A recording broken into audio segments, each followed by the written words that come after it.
noite, pessoal, tudo bem? Eu deixei o título aí em cima da nossa live, então hoje para a gente falar um pouquinho aí de letramento, alfabetização, né, e comunicação alternativa, tá? Eu vou começar me apresentando aqui, então eu sou a Juliane, né, para quem não me conhece, da Abrapraxia, uma das fundadoras da Abrapraxia. Eu tenho uma menininha, a Giovana, com 10 anos, que tem o diagnóstico de apraxia de fala na infância, e aí então junto com a Fabiana, a Mariana e os maridos, aí a gente fundou a Abrapraxia.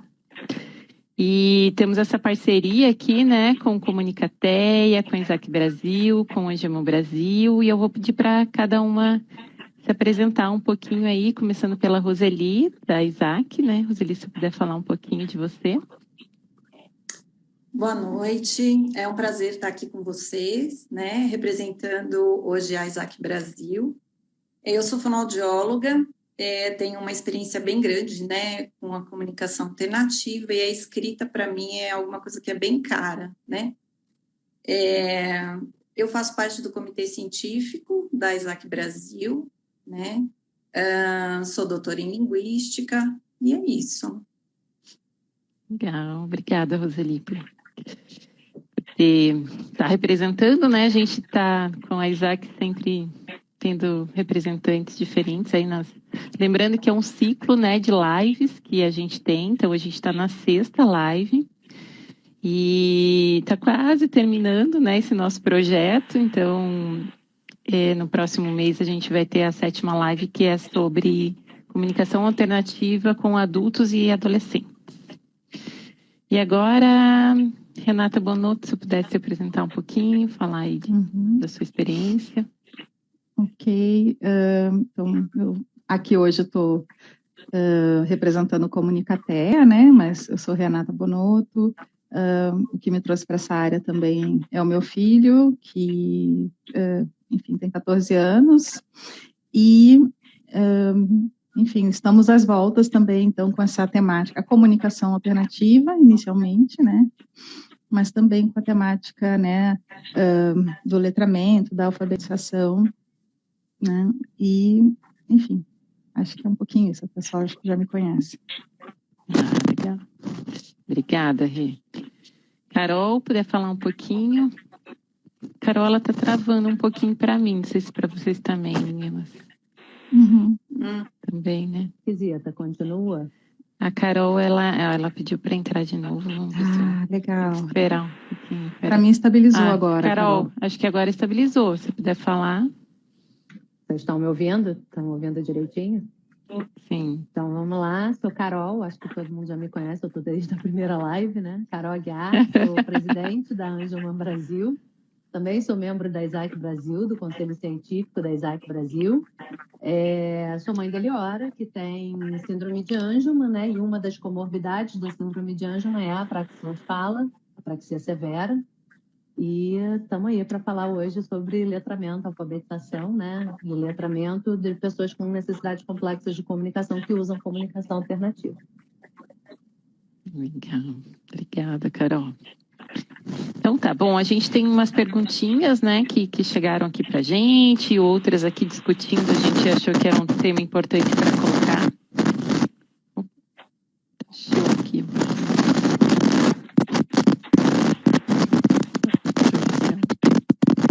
Tá chiando meu fone, meu áudio para vocês? Tá. Deixa eu dar uma olhada. Eu acho que é o meu. Continuar aqui. Então, a gente vai falar aqui um pouquinho sobre... vieram algumas questões assim, né? A gente colocou ali letramento, né? Então, qual seria... A gente fala um pouquinho a diferença de um outro, se é a mesma coisa. E eu queria começar com a Renata Bonotto falando sobre isso um pouquinho. Rê, se você puder começar esse tema. Ok. Eu acho assim, de forma mais ampla, assim, assim, teóricos, né? Tanto a alfabetização e o letramento, né? Estão preocupados com aprender a ler e a escrever, né? Acho que quando a gente está falando um pouquinho sobre essa temática, resumo da ópera é isso, né? Eu acho que, principalmente no Brasil, onde a gente, enfim, convive com os dois termos, né, tanto a alfabetização quanto o letramento, eu acho que o letramento surgiu muito por parte dos estudiosos do campo da linguagem, né, tentando advogar um pouco uma mudança de paradigma, né, de um foco que é mais direcionado para a codificação e decodificação de palavras, ou seja, dessa tradução da fala para a escrita, para, além de fazer isso, ter um olhar especial sobre o uso da linguagem no contexto social, né? Então, aprender a ler e escrever, para quê? Né? Então, a gente lê livros, a gente lê jornal, hoje, mais do que nunca, a gente lê no celular, a gente manda mensagens. Então, no dia a dia, a gente está imerso em situações, né, em eventos de letramento, onde a gente precisa lidar com essas habilidades. A gente sai de casa, a gente lida com outdoor, a gente está em casa, é um bombardeio, né? A gente cada vez mais tem filmes estrangeiros, então a gente tem legendas, né, vídeos no YouTube. Então, nós estamos imersos, né, numa sociedade letrada.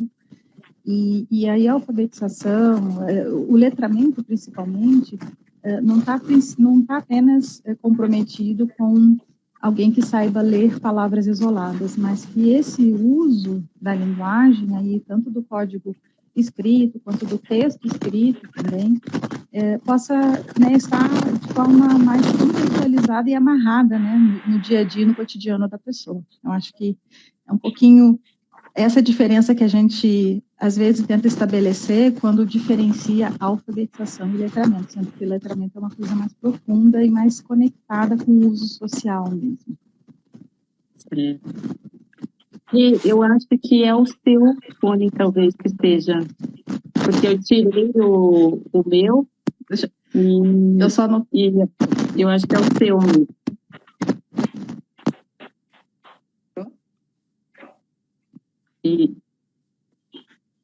E agora tá ok. Eu já testei, de ontem para hoje, ontem teve o Project Core, eu já testei meus fones todos. Estou num momento difícil. Não, tudo bem. Acontece, né? A gente está aí com a tecnologia que nos ajuda, nos atrapalha às vezes, né? Uma relação eterna de amor e ódio, eu costumo dizer. Tá bom. Alguém mais quer complementar alguma coisa sobre isso? Alfabetização e letramento? Eu acho que a Rê falou super bem. Né? Acho que a gente pode pular para um próximo, que é super importante, que a gente falou aqui sobre mitos, né? A gente já teve uma live que a gente falou de mitos, né? Que foi, se não me engano, a nossa segunda live está gravado, né? Quem quiser buscar lá em todos os canais aqui das instituições, a gente tem gravado essa live, né? Mas a gente estava falando, né, dessa questão aí desse foco de hoje aqui da nossa live, né? Então a gente começou a falar. Existe pré-requisito para a gente trabalhar com letramento, com alfabetização, né? E a gente tem vários pontos aqui, questão da fala, da cognição, né? Se tem uma linearidade nesse aprendizado, aí, nessa alfabetização, nesse letramento. Então, aqui eu vou passar queria passar um pouquinho por todas aí. Então, eu vou começar um outro tema, que acho que a gente debateu bastante, né, sobre aí os mitos ali, falou dos pré-requisitos, acho que o recado foi passado aí para a gente, né, tentar desmistificar isso. Vamos falar um pouquinho sobre, né, uma pergunta que é se a comunicação aumentativa alternativa é um método de alfabetização e letramento. Então, qual seria a relação entre a comunicação alternativa e o letramento? Rê Bonotto, se você puder começar com esse tema. Bom, eu sempre penso na comunicação alternativa, o foco é na comunicação, né? E se a gente pensar na comunicação de uma forma mais ampla e abrangente, a comunicação plena, com plena autonomia, ela só acontece quando a gente consegue ler e escrever. Por melhor que seja o meu esforço em organizar um sistema de comunicação robusto, que é em baixa tecnologia, né, no material impresso, que é em alta tecnologia, por melhor que seja o meu esforço, eu nunca vou conseguir prever todas as palavras que uma pessoa pode querer. Então, vamos supor que a pessoa viajou e foi visitar várias cidades, né? Por exemplo, aqui no Rio Grande do Sul, como é que eu vou saber, né? Eu não tenho como saber de antemão todas essas palavras e ir alimentando um sistema. Então, nesses momentos, né, e em tantos outros, acessar o teclado, por exemplo, estou usando o dispositivo de comunicação alternativa, ou uma prancha com as 26 letras do alfabeto, é a única coisa que pode dar para a gente uma garantia completa que a pessoa vai conseguir fazer se entender, né? Então, a comunicação, a gente utiliza, por exemplo, as imagens e texto, né, nessas imagens, para tornar essa comunicação mais rápida, né? No entanto, a gente também tem que prever esse processo de construção, de caminhada rumo à aprendizagem da comunicação alternativa, também essa habilidade de né, comunicar através da escrita, para que haja plena autonomia aí para a comunicação das suas ideias e pensamentos. Um pouco por aí que eu penso. Legal. Roseli, quer complementar um pouquinho?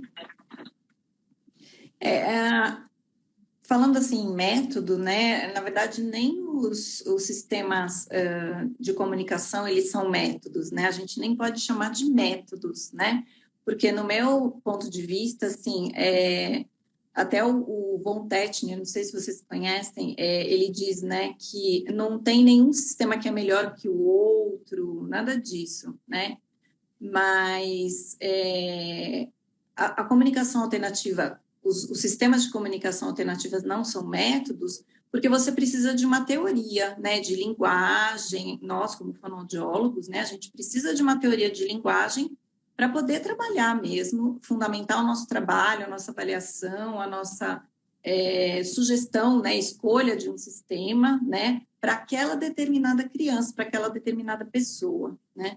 Então, o método em si, né, se é que a gente pode chamar de método, ele não tem nada de tão assim especial se você não tem essa teoria de linguagem para te guiar, né? Eu falo do ponto de vista aí do fonoaudiólogo, né?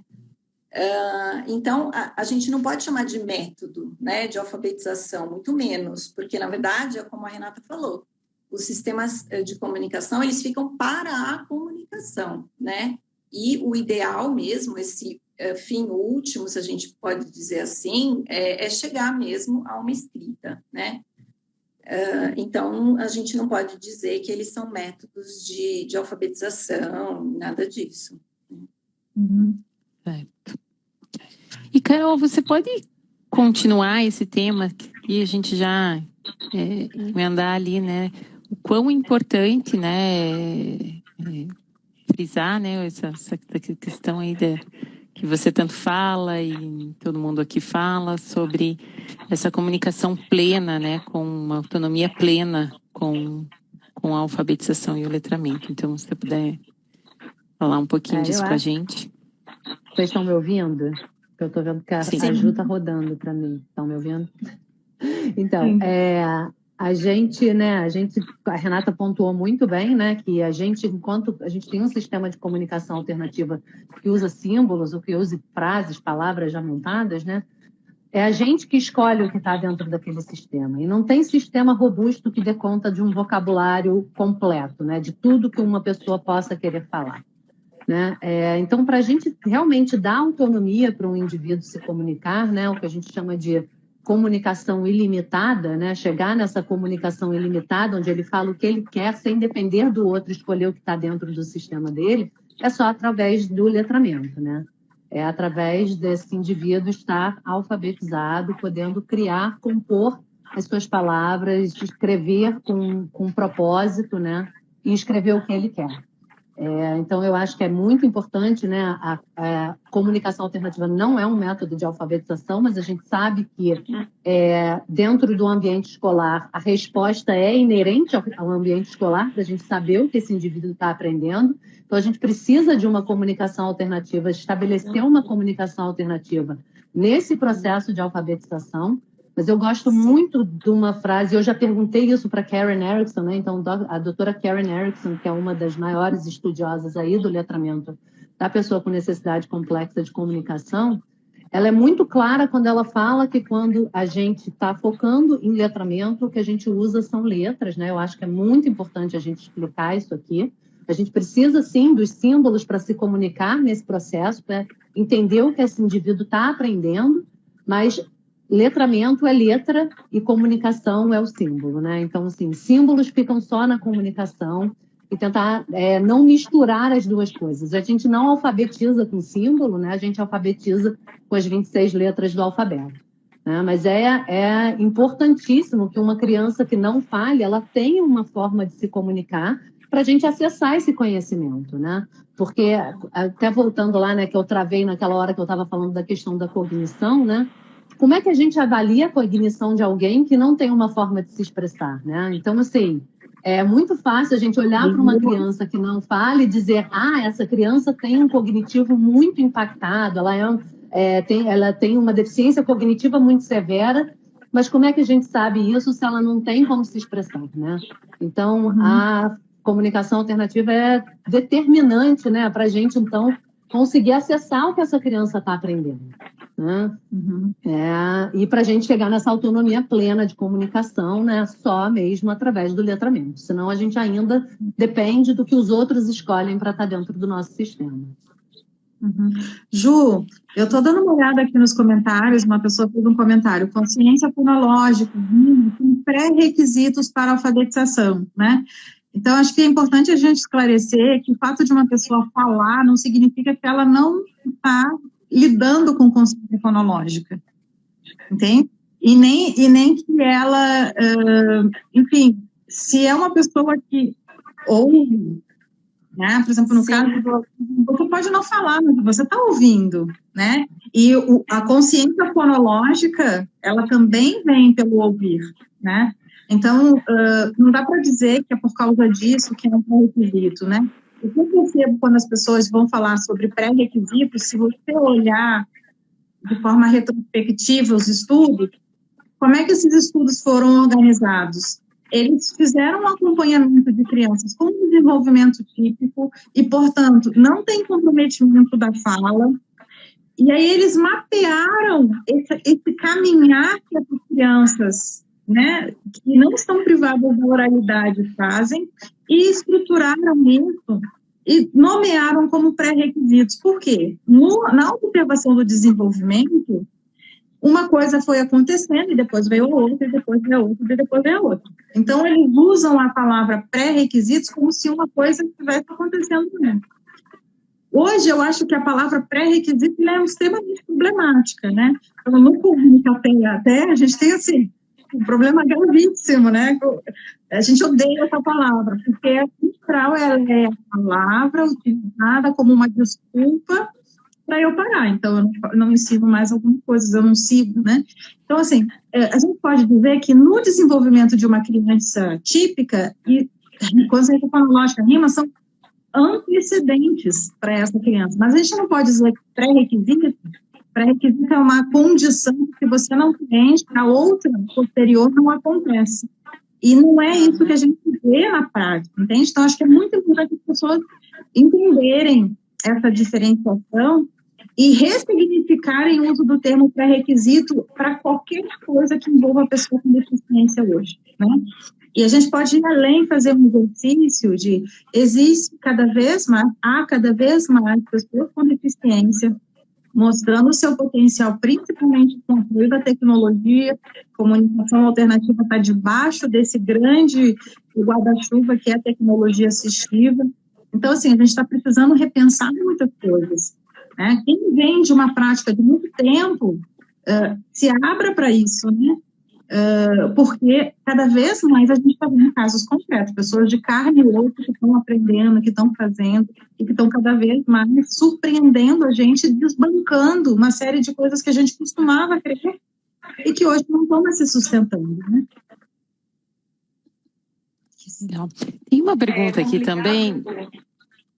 Oi? Complicado falar nesse pré-requisito, né? Pré-requisito de oralidade, pré-requisito de outras habilidades para escrita, né? Como se tivesse uma linearidade, né, Renata, como você falou, né? Então, se não cumprir a etapa X, não chega lá na frente na escrita, né? E não é isso que acontece mesmo, porque acho que a gente precisa lembrar que a oralidade é uma modalidade de linguagem e a escrita é outra modalidade, né? Elas não são totalmente assim imbricadas e uma não é consequência ou não sucede a outra, né?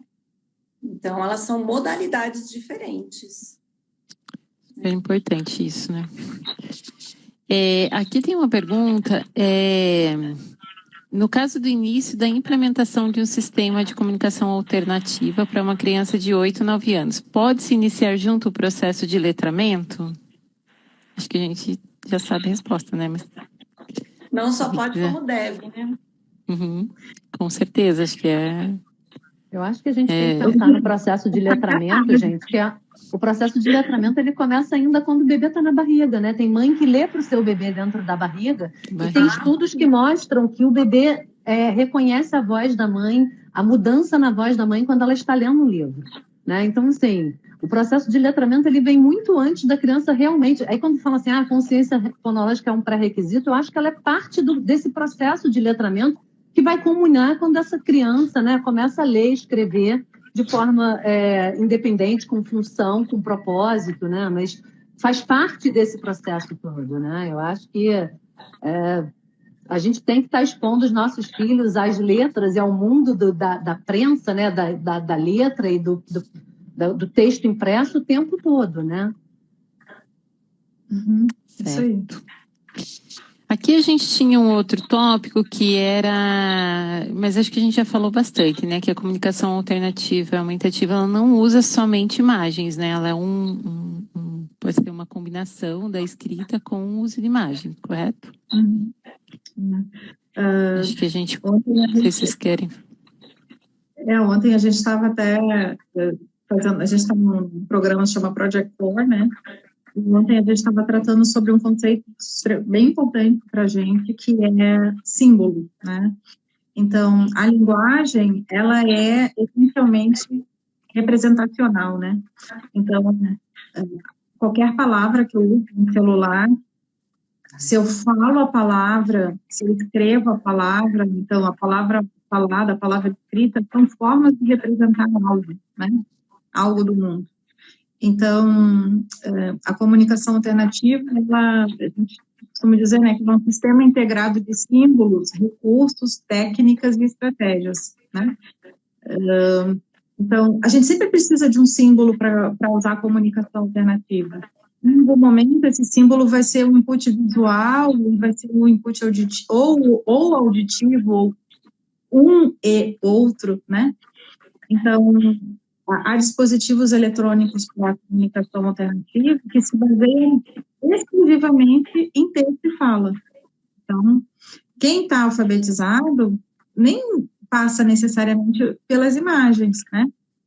E até nos aplicativos que estão disponíveis, às vezes, que você pode usar símbolo, você, em geral, também, em alguns deles, pode ter a opção de tirar as imagens e deixar só as palavras, então as teclas são palavras. Então, não só de imagem se faz a comunicação alternativa, né? Em geral, esse é um processo que a gente começa com crianças que estão pequenas, e nós utilizamos imagem como mais um elemento para organizar e facilitar a cognição, né? E muitas pessoas acho que confundem cognição com inteligência. Eu gosto de pensar em cognição na raiz da sua palavra, que é o ato de conhecer. E se a gente for pensar, como é que a gente conhece e aprende coisas? Nós aprendemos pelos sentidos. Então, na organização de sistemas de comunicação alternativa, eu posso tanto utilizar o som, como eu posso utilizar a imagem, que pega, né, canal auditivo, canal visual, eu posso utilizar o tato, pessoas que têm surdo-cegueira, ou seja, tem uma deficiência visual, tem uma deficiência auditiva, muitas das vezes tem um comprometimento motor, porque as pessoas estão se comunicando. E tem pessoas com essa condição que estão aprendendo a ler e escrever. Então, tudo se resume, né, ou o que a gente precisa trazer para o mix, né, formas de acessar o símbolo, como é que esse símbolo vai ficar organizado, né, como é que esse símbolo vai estar representado para favorecer aí a comunicação da pessoa. Então, a gente precisa ser muito versátil quando pensa esses caminhos, e quanto mais versátil a gente for, né, mais a gente vai dar a possibilidade para a pessoa com qualquer condição poder aí aprender a ler e escrever. Legal, perfeito, cara. Eu emocionei aqui um pouquinho. Você falou aí até da questão da cognição, assim, acho que é tão... E eu estava lembrando aqui da Gigi, né, da Giovana, é um atrativo para ela, né, quando ela viu ali no aplicativo que ela tinha possibilidade de começar a escrever.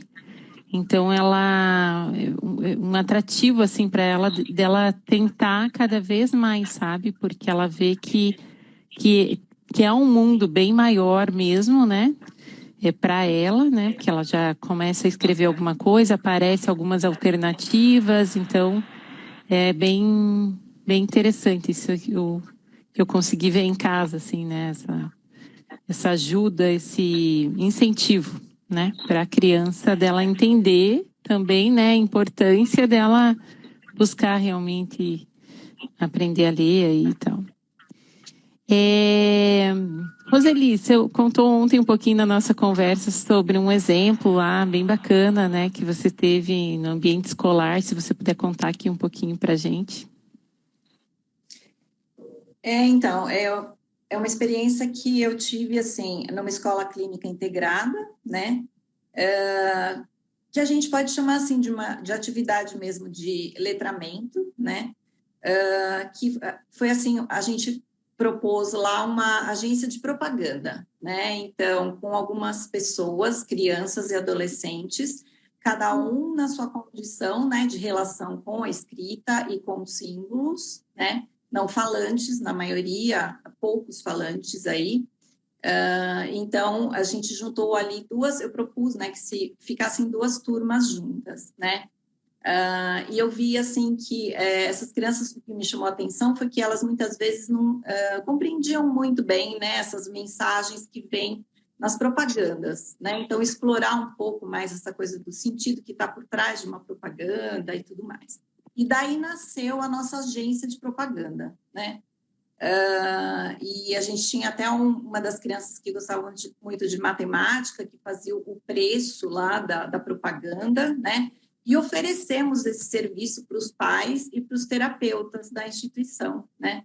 Só que eles tinham que mandar sempre mensagens escritas para que a gente colocasse, né, à disposição para as crianças. Eu escrevia na lousa mesmo aquilo que a gente recebia de mensagens, né? E aí a gente também só podia responder por escrito, né?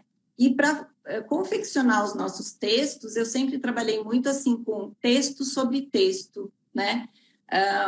Assim, o que um texto faz de efeito sobre outro texto, né? Porque a gente precisa do escrito para produzir o escrito, né? O escrito não vem da oralidade, o escrito tem uma materialidade, né? E a gente precisa dessa materialidade para produzir o nosso escrito, né? Porque a criança não tem lá uma sopa de letrinhas, né, na cabeça que ela vai organizar, né? E, como eu falei, a escrita ela é uma modalidade diferente da oralidade. Ela tem marcas, né? Ela tem vírgula, ela tem... A espacialidade dela é diferente, né? A sequencialização dela é outra, né? É no espaço, não é? É diferente da oralidade. Então, dar essas possibilidades para a criança, né, quando ela vai construir um texto e construir um texto conjunto, é alguma coisa que pode ser, fica uma coisa colaborativa, né, e pode ser muito, muito interessante, né. Então, a gente construiu propaganda lá para fisioterapia, a gente construiu propaganda para uma videolocadora, que era da outra sala, né? E fizemos, assim, uns trabalhos bem legais. As crianças se motivaram bastante. E, assim, lidar com a escrita de um jeito que é, assim, tranquilo, né? Criativo, que as ideias de todos podem ser aproveitadas ali, né? Cada um na sua especificidade, né? E veio daquilo, né? A gente aprende quando tem emoção junto, né? Então, acho que faz esse link junto, assim. Acho que, né? Ver aquele teu produto deles pronto ali, acho que foi bem bacana, né? E falando um pouquinho sobre ideias práticas, né? Carol, se você puder falar um pouquinho aí sobre, dar algumas dicas práticas, né? Principalmente para as famílias aí. Microfone. Então, eu acho que a gente precisa pensar. Tem uma professora americana que eu acompanho, que é a Gretchen Hansry, e ela trabalha com crianças com trauma cerebral, não sei o nome em inglês, é brain injury, né? Então, com traumas no cérebro que então perdem condição motora, né? E aí ela trabalha o letramento com essas crianças. São crianças que têm uma parte motora muito impactada, né? E ela fala que as pessoas acham que ensinar uma criança dessa a ler e escrever é astrofísica, né? E não é. É a gente pegar o que se faz com uma criança típica e acessibilizar para essa criança, né? Então, se é uma criança que não tem a coordenação motora ainda para usar a representação gráfica das letras, né? Como é que a gente acessibiliza ela o alfabeto para ela poder explorar, né? Porque a gente sabe que as crianças aprendem a escrever a partir das hipóteses de escrita delas, né? Então, eu gosto muito, eu vi até que ela estava aí mais cedo, a Natália, do Dia a Dia de Milagres, e ela uma vez publicou a filha dela típica, né? Escrevendo maçã, e que ela escreveu M-A-C, e aí ela escreveu cedilha no extenso e o A, e completou o maçã, né? E são essas hipóteses alfabéticas, né? Essas hipóteses de escrita que vão gerar uma escrita funcional com um propósito lá na frente. Como é que a gente faz isso com uma criança que tem deficiência, né? Não só uma criança que não consegue pegar no lápis, um teclado adaptado, um alfabeto flipchart, deixa eu ver se eu tenho um aqui perto para mostrar para vocês, mas eu estou até com... A Liora usa um teclado adaptado, né? Então acabou de chegar um teclado novo para a Liora, onde as letras são maiores, as vogais são em outra cor, para facilitar a digitação. Uma prancha alfabética onde a criança possa apontar, ou, né, por controle, por eye gaze, né, pelo foco da visão. Então, assim, a gente precisa acessibilizar as mesmas ferramentas que uma criança típica tem para escrever para essa criança, né? Então, assim, para ler um livro, então a Liora tem uma dificuldade de passar a página. Como é que a gente acessibiliza o livro para ela, né? Eu faço cópia do livro, posso fazer com EVA por dentro para ficar uma página mais grossa para ela conseguir virar. Eu pego o mesmo livro, eu jogo dentro de um aplicativo no iPad dela, onde ela consegue folhear o livro e explorar esse livro da forma dela, né? E a gente tem o livro, o físico, que a gente compra na livraria e a gente lê junto, né? Mas como é que eu acessibilizo isso para essa criança, né? Então, a gente precisa estar pensando nessas formas de acessibilizar esse processo de letramento para eles. Então, lápis, a gente chama de lápis alternativo, né? Então, a criança que não consegue escrever à mão, como é que ela vai escrever? Então, um teclado. Eu queria muito mostrar o nosso... Mas não está aqui. Você tem um flipchart aí, um alfabeto? Tenho, mas não é... Mas eu acho que é importante a gente mostrar, né? Então, assim, tem a prancha alfabética, eu tenho um outro que é um alfabeto flipchart, a Rê, que acompanha a filha da Mariana Rosa, né? Então, quem puder ir lá olhar o que a Mariana Rosa trabalha com a filha dela, é um alfabeto flipchart para ela escrever. A gente tem como oportunizar isso para as nossas crianças, né? Então, assim, outra coisa que é essa escrita com função, né? Então, assim, tem que ser prazeroso, né? A gente não pode botar uma demanda em que a criança tenha raiva de querer escrever, né? Então, assim, Liora, vamos escrever cartão. A gente mora fora do Brasil, né? Então, a família está toda no Brasil. Vamos escrever cartão para a família.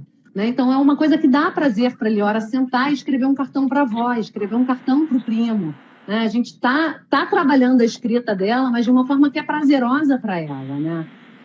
E sempre buscando essas ferramentas para acessibilizar, né? Então, um teclado alternativo, um teclado adaptado, a gente tem também um teclado que é dentro dos aplicativos do iPad, a gente tem um alfabeto Flipchart, a gente está sempre buscando formas de poder oportunizar para a Liora essa escrita e a leitura também, né? Então, quem não conhece, tem um site chamado Tar Heel Reader, onde você pode criar livros que sejam respeitosos para a idade, né? Mas que tem um texto que está de acordo com aquilo que a criança pode ler, né? Então, não dá mais, a Liora tem 12 anos, né? Para eu ficar pegando os livrinhos, né, da coleção Mico Maneco, que são um texto fácil, mas que são textos que não são motivadores para a Liora, né? A Liora quer ler, né, sobre coisas da idade dela, sobre coisas que as amigas estão lendo, sobre outros assuntos, né? E aí, então, a gente tem aí essas formas de criar livros e textos que a Liora possa explorar, que sejam respeitosos para a idade dela, mas que ainda assim tenham um texto que seja de acordo com a capacidade dela de explorar esse texto, né? A gente tem que pensar nisso quando a gente está trabalhando com uma criança que não fala e que possa ter aí outras deficiências associadas, né? Interessante, Carol, você falou do cartão, né, de coisa. A Gigi, esses dias me trouxe uma proposta, assim, de brincadeira que, você veja, às vezes a gente não pensa naquelas brincadeiras que a gente fazia quando era pequeno, né, que é passar bilhetinho por baixo da porta. Então, ela veio com essa história de cartinha e ela começou com um desenhinho, né? Com coração e não sei o quê. E daí eu mudei eu falei, eu vou escrever alguma coisa, você tem que adivinhar o que é que eu quero que você faça. E daí fazia umas palavras bem simples, assim, né? Pula. Daí, né, ajudei ela a ler e tal. Pular, então você tem que pular. Daí, sabe, ela começou... Então, essa questão de ser, né? Daí ela quis parar, ela quis sozinha escrever para me mandar fazer alguma coisa.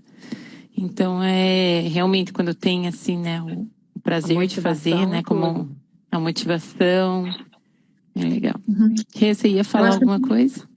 Eu acho que a gente também tem que flexibilizar um pouco o que é texto, né? Então, o Vini tem 14 anos agora, então eu me deparo com a mesma questão da Carol, né? E aí, esse texto agora, será que precisa ser sempre um livro, né? Então, às vezes a gente pode explorar coisas que estão no YouTube e, enfim, até livros, né? Agora tem uns livros que são versões interativas, a música, né? Música, letra de música. Então, às vezes a gente se fixa muito na questão do livro, né? Mas eu escrever eu fazer um registro sobre o que aconteceu no final de semana, né? Se eu colocar isso num PowerPoint com imagens específicas, de certa forma é um livro também, né?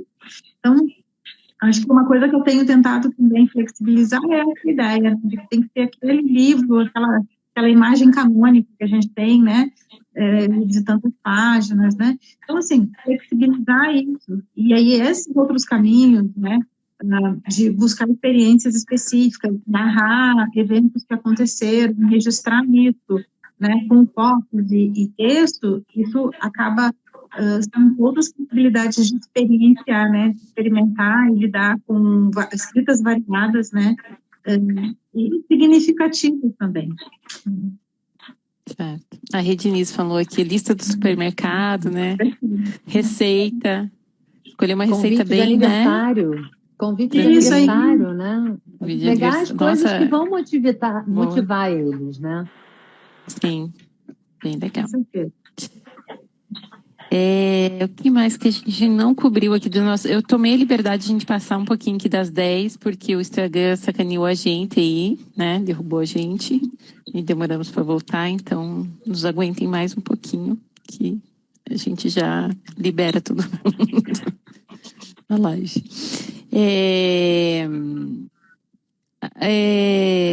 Queria que vocês falassem um pouquinho do livro, Rei Carol, e eu sei que a Roseli também, né, conhece esse livro, então se vocês pudessem falar um pouquinho, então que o livro aí são as fãs, se vocês pudessem falar um pouquinho dele. Eu chamo de Bíblia, né? Eu chamo que é a minha Bíblia. Ela fica do meu lado sempre, né? Eu acho que o muito importante da gente, antes da gente falar desse livro, né, a gente precisa entender que esse livro, né, ele nasceu de uma necessidade da sala de aula regular, né? Então, aqui nos Estados Unidos, né, começou-se, então, com esse livro, né, que são os 4 blocos, e foi dos 4 blocos que surgiu, então, o letramento para todos, né? Eles estão pedindo para mostrar, né, de novo, Carol. Eu passo aqui, vai lá, Carol. Então, assim, os 4 blocos, eles nasceram exatamente porque esses pesquisadores começaram a reparar que as próprias crianças típicas dentro de sala, né, uma aprende de um jeito, outra aprende de outro. Então, uma aprende pelo método fônico, outra se dá melhor com, aqui nos Estados Unidos, os sight words, né? Então, seria o método silábico. Eu não entendo muito da alfabetização em português, porque ele, ora, está sendo alfabetizado em inglês, né? Mas eu imagino que seja, assim, o método silábico, outra se dá melhor com o método fônico, né? E aí, o que eles chegaram à conclusão, então, é de que a sala de aula ela precisa estar rica em todos os métodos, né? Em todos esses processos de alfabetização. Porque cada aluno aprende de um jeito, né? E aí, desse livro, então, que é para a classe de regular, né? Surgiu o primeiro livro da Karen Erickson e do David Copenhaver, que é o Children with Disabilities, Reading and Writing the 4 Blocks Way, e que evoluiu agora, né, então, para o letramento para todos, letramento compreensivo para todos, em que ela traz, assim, dicas práticas, né? A gente tem aí um grupo de estudo do livro, e ela traz dicas práticas mesmo para a gente entrar nesse caminho de um letramento compreensivo, desse letramento com função, né, com propósito, de despertar essa vontade realmente de ler e escrever, né, nessas crianças e encontrar caminhos para acessibilizar as mesmas experiências que uma criança típica tem nesse processo de letramento para uma criança com deficiência, né? Uhum. Eu boto o nome, já estou vendo que o pessoal está pedindo o nome dos livros. Só para mostrar, eu sei que você vai falar do livro, mas só para mostrar, porque eu puxei meu carrinho aqui, o alfabeto Flipchart, né? Então, isso é um alfabeto Flipchart. Aqui esse não é o que a Eliora usa, tá? A Eliora costuma usar um que sempre começa com as vogais aqui, então cada folha começa com a vogal, então é A, B, C, D, vira a página, E, F, G, H, vira a página I, né? Mas esse é um que ficou da escola, de quando ela ainda frequentava a escola. E ao lado, então, a gente tem aqui alguns comandos, vira a página, adicione um espaço, apague, e aqui embaixo a gente vai escrevendo o que a criança seleciona, né? Então, ela vai selecionando as letras e a gente vai escrevendo embaixo tudo que ela seleciona. Esse, então, é um alfabeto Flipchart, né? E no final aqui eu ainda tenho os números. Lápis alternativo também, né? Chama um lápis, um modo de lápis alternativo, né? Então, qualquer coisa que produza escrita, mas que não seja à mão, né? A gente chama então de lápis alternativo. Então, aqui a gente oportuniza de várias formas para a Eliora e a gente deixa ela escolher a ferramenta que ela quer utilizar para escrever, né? E ela cria as hipóteses de escrita dela. A gente aqui não tem essa coisa de vamos ditar o que ela tem que escrever, não. A Eliora tem uma escrita livre e a gente vai construindo em cima desse saber que ela apresenta para a gente, né? Rê, fala do livro. Fala aí você do livro. A gente já vai... A Tati acho que está escrevendo ali para a gente. Tem muita gente pedindo o nome por escrito, né? E a autora... Comprehensive Literacy for All. Eu acho assim, quando a gente pega o livro, a primeira coisa que tem assim, é tapa na cara, né? Porque eles já começam ali na introdução falando que eles estão reunindo 30 anos de pesquisa e prática sobre o assunto, né? Então, assim, esse é o primeiro choque que a gente tem.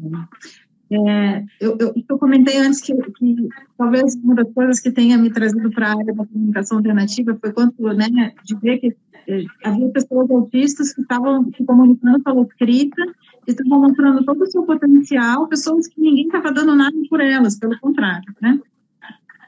Ok, a gente vê essas referências, né? E chegar nesse livro, né, e a Carol tem tudo a ver comigo também, tem muito a ver, e a gente estudar ele tem a ver com o fato de que por mais que a gente se encante em determinadas coisas, a gente quer saber o caminho, né? Então, como é que a gente faz? Como é que a gente chega lá? Como é que a gente organiza um processo de ensino-aprendizagem da leitura e da escrita para pessoas com necessidades complexas de comunicação, com deficiências significativas, né? Então, esse livro, na verdade, ele sintetiza pesquisa e prática de muitos anos de gente que trabalhou e trabalha intensamente com essa temática, né? Então, eu acho que isso é realmente muito interessante e eu leio o livro, assim, sempre me impressionando muito, assim, com a clareza que eles têm, claro, né? Anos de trabalho te trazem mais clareza, né?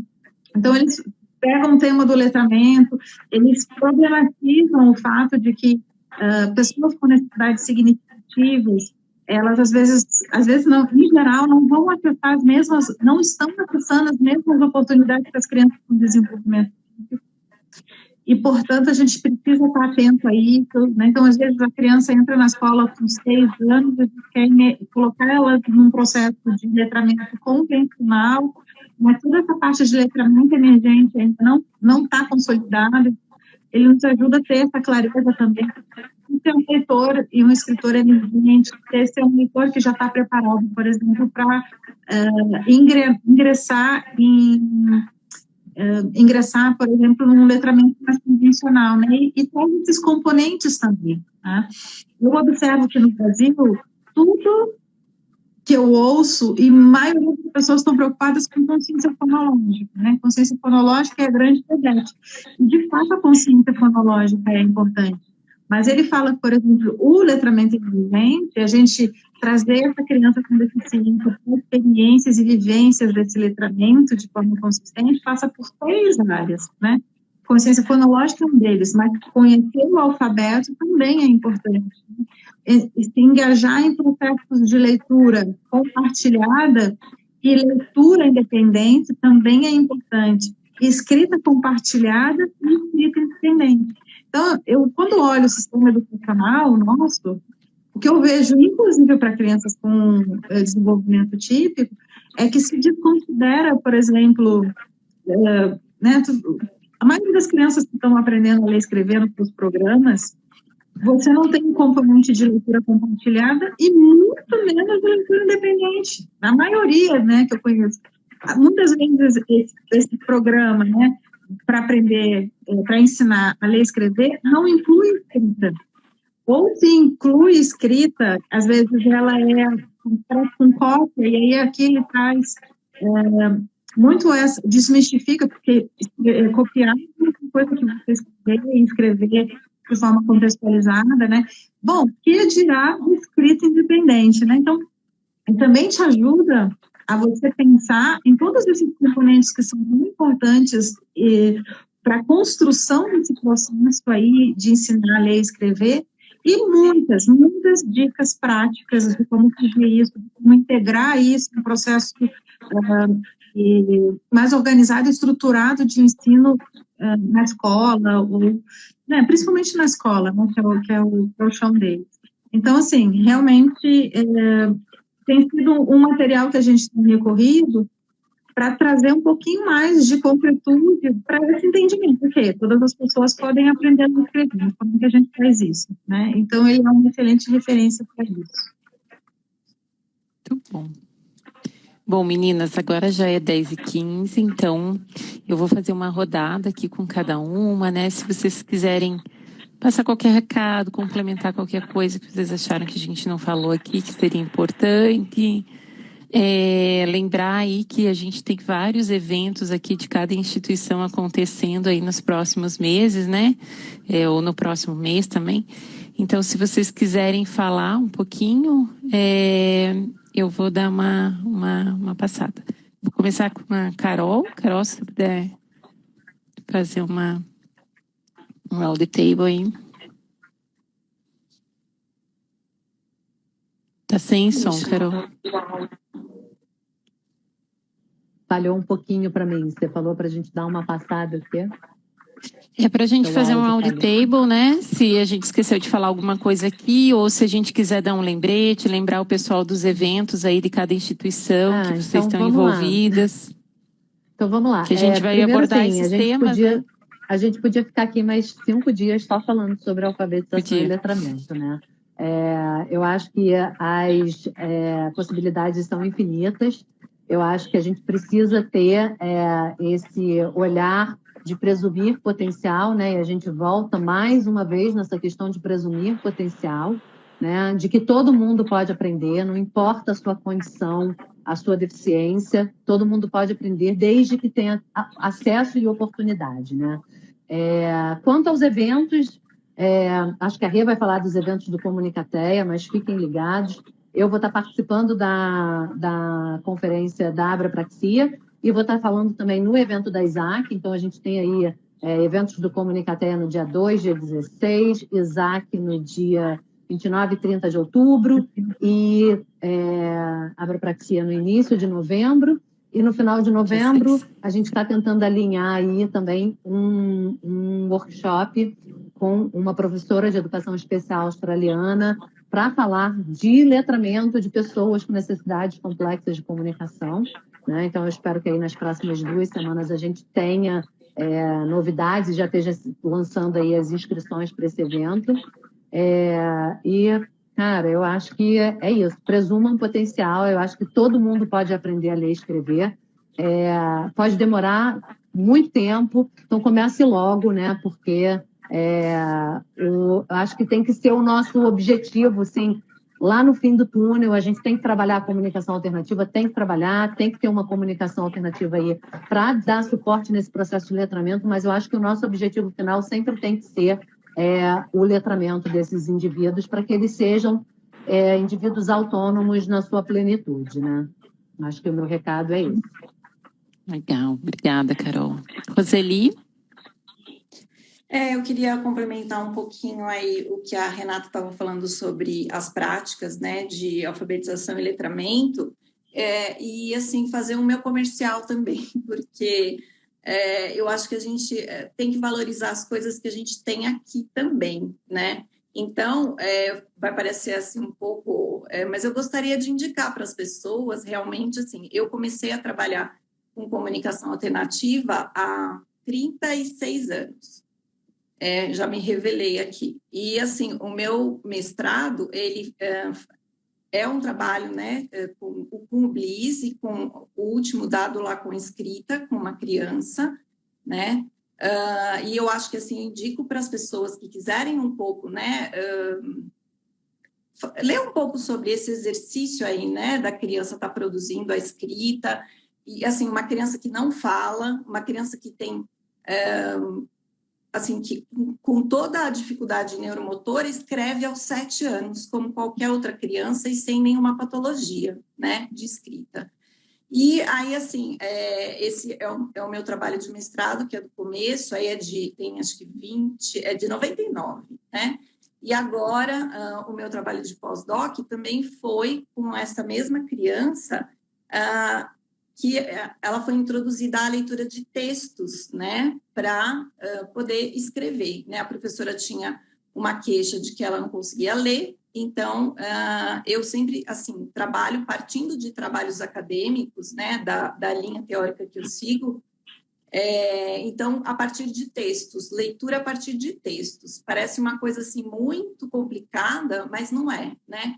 Por que isso, a partir de textos? Para não fragmentar a linguagem, porque a linguagem tem, né, a escrita tem um funcionamento, né, linguístico-discursivo. Se a gente fragmenta em palavras, em pedaços, em sílabas, a gente perde esse funcionamento, né? E eu, assim, indicaria, né, também esse meu trabalho de pós-doc, que é um trabalho de leitura com textos, né, com um livro, e, assim, muito legal, porque essa criança começou a partir desse livro, que é um livro da Eva Furnari, que tinha escrita de bilhetes e um monte de coisa, né? Ela começou a fazer bilhetes para um monte de gente, para os terapeutas da escola, para as amigas da mãe, para não sei quem, e isso, assim, de uma forma muito prazerosa, né, Renata, como você também colocou, né? Nada que fosse uma coisa tem que produzir, nada disso, né? Foi uma coisa que ela começou a distribuir a partir do trabalho que a gente fez com as crianças em sala de aula, né? E aí, assim, se superou, né? Porque hoje ela é jornalista, enfim, né? Tem aí uma história bem bonita para contar, né? Mas era isso, só para complementar um pouco. Tá joia. Obrigada, Roseli. Renata Bonotto. Eu aqui só para acrescentar algo. No ano passado, no evento que a gente promoveu em outubro, aí pela mesa de conscientização, nós tivemos duas palestras bem interessantes ali, com foco em letramento e alfabetização, né? Então, a gente tem uma palestra que foi do dia 23, se eu não me engano. Então, a hora final, né, é uma palestra, a gente tem uma que foi com a Diana Wagner, e a gente tem uma com a Marie Nevers, que ela fala sobre um programa, né, de letramento também. Como pensar e organizar um programa voltado para o letramento. Então, assim, são duas palestras bem interessantes que estão disponíveis no YouTube, lá no canal do Comunicatea, para quem tem interesse, né? A gente quer dar uma organizada nesses materiais, assim, para que a pessoa chegue, né, e visualize mais rapidamente, né? Mas, enfim, por hora, assim, é só chegar lá, procurar palestra do 23 do dia 30, vocês vão encontrar ali no meio, mais no final, na hora final, conteúdo voltado para essa temática. Então, eu tenho uma dica para quem quiser, ficou com vontade de explorar e ter um pouquinho mais de referencial, ver mais a respeito desse tema. Legal. Sim. Obrigada, Rê. Roseli, perguntaram como que encontra seu material. Bom, eu acho o meu pós-doc está na internet, né? Está disponível. Paralisia cerebral, escrita sobre escrita, se não me engano. É só colocar Roseli Vasconcelos, né? Acho que vão colocaram. aparecer aí o trabalho. Colocar seu nome, né? Tem o mestrado, como ele é mais antigo, acho que ele nem está disponível. Ele está, sim, eu consegui achar ele outro dia pelo aquele Lefa, não sei. Mas colocando Roseli Vasconcelos, eu acho que vai aparecer. Tem o doutorado também. E tem os artigos, né, que estão nos livros da Isaac Brasil. A Isaac, ela promove, ela reúne, né, vários artigos a cada nova edição dos congressos da Isaac Brasil, né? E a gente tem alguns livros disponíveis também para venda, né? E a gente tem também, no site da Isaac Brasil, a gente tem as produções, né, de muitas pessoas aí da área lá disponíveis no site, ou com links, ou nesses livros também, né, que a gente vai produzindo artigos a cada edição, então, da Isaac Brasil, que é a cada 2 anos aqui no Brasil, e nos outros 2 é um congresso fora, né, do Brasil. Mas acho que no site tem bastante coisa para quem tem vontade de saber mais sobre a comunicação alternativa. A gente está sempre atualizando, né? Bacana. Bom, eu vou agradecer a todos, vou lembrar da conferência, né, da Abrapraxia, então vai ser no dia 5 e 6 de novembro, teremos a Carol no dia 5, será sexta-feira à noite, começa às 18, vai até 20h30, então vamos ter um comecinho de noite, uma abertura bem bacana, a Carol falando ali, né, com a gente sobre o que será que a Carol vai falar com a gente, né? E sobre comunicação alternativa. E teremos a Monique Ferro também nessa sexta-feira à noite. A gente também, como associação, né, vai dar um status da nossa pesquisa genética que temos em conjunto com a USP. E no sábado, a gente tem confirmado a Tricia McCabe falando sobre o método REST para a apraxia. A doutora Alison Hendricks falando sobre ansiedade nas nossas crianças com apraxia, né? E a doutora Shelley Velleman, que eu sei que a Renata Bonotto conhece bem ela, né? Falando aí sobre métodos, né, com evidência científica aí que a gente tem usado para a praxia de fala na infância também. Tem uma palestrante que a gente ainda está para confirmar, a gente estava trabalhando com a Carrie Erickson, né, ou alguém da equipe dela, vamos ver se vai se efetivar, mas a gente quer trazer esse assunto da alfabetização, que como a gente falou aqui hoje, né, é tão importante. Então, vamos ter esse tema, ainda a gente não tem o palestrante confirmado, tá bom? Vai ser com tradução simultânea para o espanhol e para o português, no sábado, né? Na sexta não, porque vai ser todo em português ali. Viu, Carol? Você vai ter que falar em português lá, tá? E a doutora Elizabeth Giusti fazendo o encerramento do dia, como ela fez no ano passado, né? Então, falando aí sobre tudo que a gente viu nesse dia, tá? Eu agradeço Renata, Roseli, Carol, pela disposição. Desculpe eu ter tomado a liberdade de ter passado o tempo, mas é que a gente tinha muito assunto, né? O Instagram não cooperou. E eu acho que é um conteúdo riquíssimo, tá todo mundo agradecendo aqui o conteúdo, né? Vai ficar gravado, então eu acho que é uma produção muito rica e uma contribuição de todas, né? E que bacana, assim, essa parceria das 4 instituições aí, eu acho que associações e tudo mais aí, buscando, né, trazer esse conteúdo de qualidade, principalmente, né, de muita qualidade aí para a nossa comunidade, tá bom? Então, Ju, boa noite, gente, obrigada. Ju, só lembrar uma coisa, porque a gente vai fazer como a live ficou meio picotada, né? A gente vai fazer um vídeo pós-live, então acho que se tem algum assunto que vocês acham que ficou meio mal explicado, que vocês quisessem que a gente entrasse um pouquinho mais, acho que vale, manda aí, ou para a Apraxia, Comunicateia, Anjuma Brasil, para quem for, mandem suas perguntas, as suas questões, e a gente, de repente, tentar explorar um pouquinho mais nos vídeos pós-live, né? Boa. Isso é bem importante, isso mesmo. O vídeo pós-live pode cobrir o que a gente não colocou, porque teve 1 milhão de perguntas aqui, eu perdi algumas, né? Uma ou outra a gente catou ali, a gente já tinha um conteúdo grande. Então é bem importante mesmo, bem legal, tá bom? E muita gente perguntando o nome do livro, tá? Onde compra também. A gente vai colocar no post ali da live, a gente coloca o nome, né? E aí o pessoal pode encontrar aí na internet onde comprar. Tá bom? Obrigada, pessoal. Boa noite a todos. Obrigada por terem ficado aqui com a gente. Boa noite. Boa noite, gente. Tchau, boa noite, pessoal. Tchau.